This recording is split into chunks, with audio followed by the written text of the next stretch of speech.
Hashtag vlogs.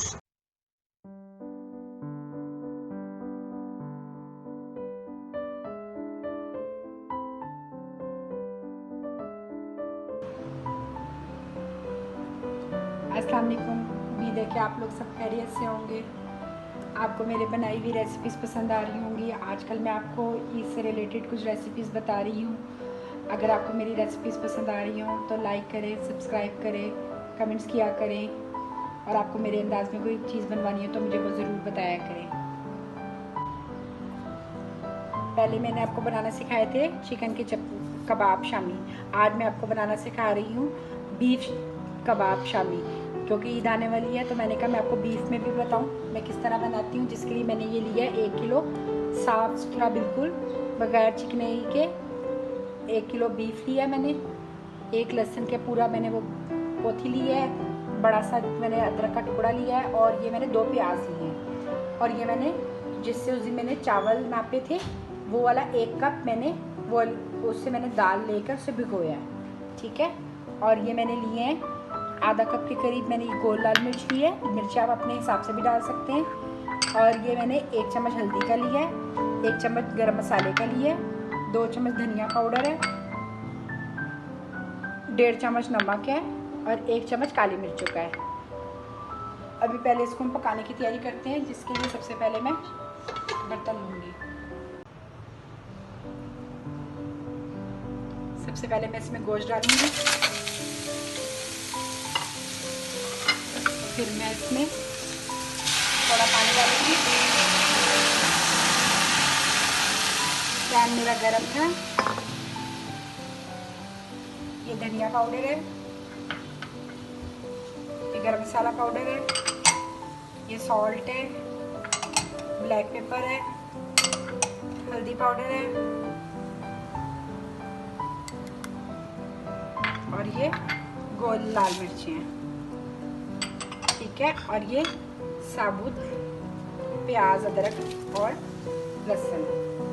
अब मैं इसको पहले थोड़ी सी देर गोश्त को अधगला करूँगी। जब गोश्त थोड़ा सा अधगला हो जाएगा फिर मैं इसमें चने की दाल डालूँगी। अब मैं इसको थोड़ी देर के लिए 5-10 मिनट के लिए प्रेशर दूँगी। जब ये अधगला हो जाएगा फिर मैं इसमें चने की दाल डालूँगी, क्योंकि हमें गोश्त अच्छा गला हुआ चाहिए। गोश्त अब गल चुका हुआ है। ये देखें, ये अच्छा सा गल लग गया है। ये देखें चम्मच से टूट रहा है, शुरू हो गया। अब ये मैं इसमें दाल डाल दूँगी।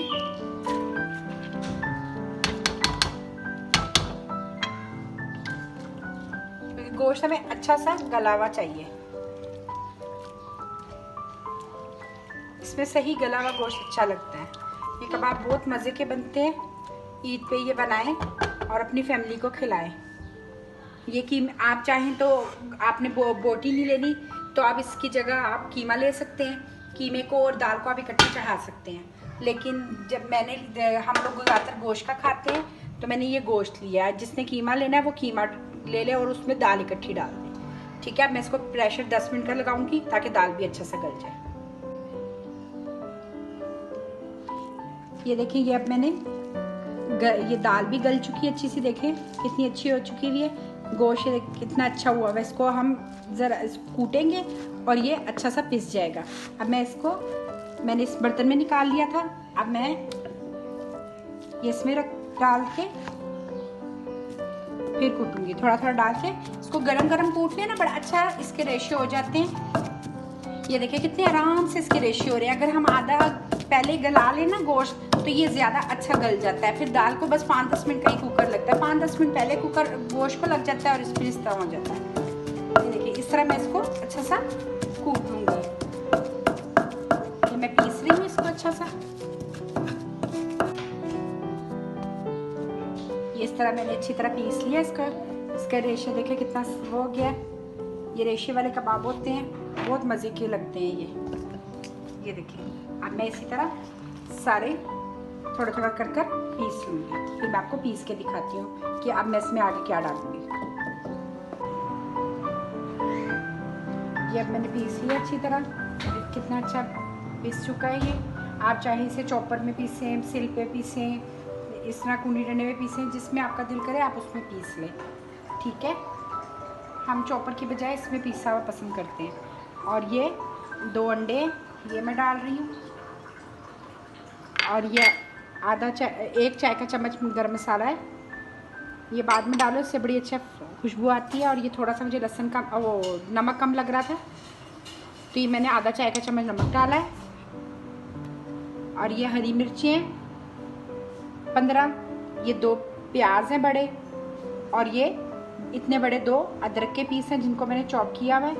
प्याज भी चॉप है, और ये हरा धनिया और हरी पुदीना है, ठीक है। आधी आधी गुच्छी ये अब मैं इसमें डाल दूँगी। जब ये वेजिटेबल्स का क्रंच आता है, इससे कबाब बहुत मज़े के लगते हैं। अब मैं इसको अच्छा सा मिक्स कर लूँगी अच्छी तरह। मैं आपको इसको मिक्स करके फिर दिखाती हूँ, फिर मैं इसके कबाब बनाती हूँ। ये अच्छी तरह मैंने मिक्स कर लिया है। अब मैं इसके कबाब बनाऊँगी। हल्का सा ऑयल लगाऊँगी, हाथों को ग्रीस करूँगी, और थोड़ा थोड़ा सा मैदा लूँगी,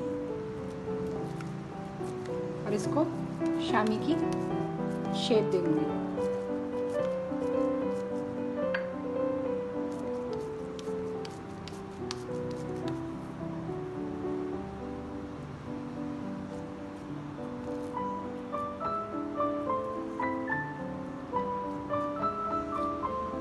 इस तरह मैं थोड़ा थोड़ा लेकर तो इसके कबाब बना लूँगी।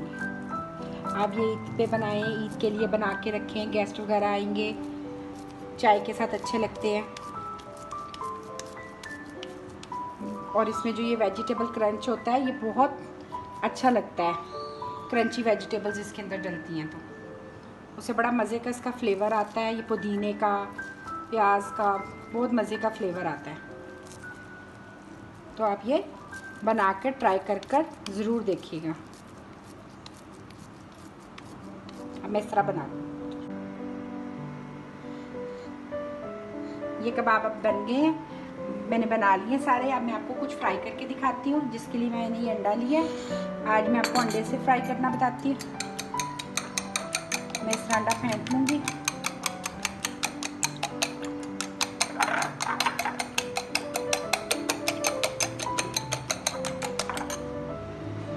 और अब मैं इस पर थोड़ा सा ऑयल डालूँगी फ्राई पैन में।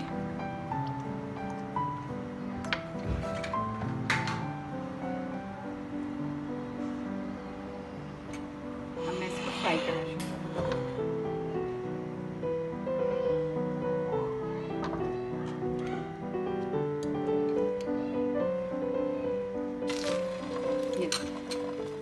अब मैं इस तरह इन्हें फ्राई कर दूँ।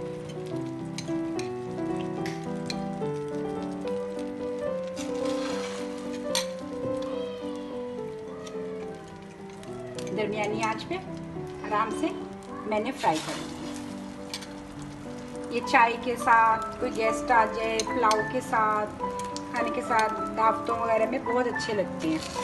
इनके बर्गर, मैंने जैसे आपको बर्गर बनाना भी सिखाए थे, घर में शामी वगैरह बने हो तो आप शामी बर्गर आराम से, अंडा शामी बर्गर घर में आराम से बना लेते हैं। बच्चों को बाजार से की बजाय आप घर में आराम से साफ सुथरा फूड दे सकते हैं। इस तरह ये मैं इसको टर्न कर रही हूँ साथ साथ। मैं इनको इस तरह से टर्न कर दूँगी।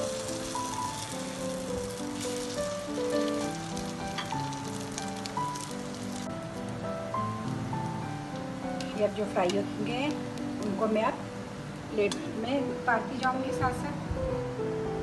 ये देखिए कितने अच्छे फ्राई हुए, कितना प्यारा इनका कलर आया है। आप बना के खा कर देखिएगा, खाने में भी उतने ही लजीज आपको लगेंगे। बहुत मज़े के होते हैं। इनमें जो वेजिटेबल्स का क्रंच होता है वो बहुत मज़ा देता है।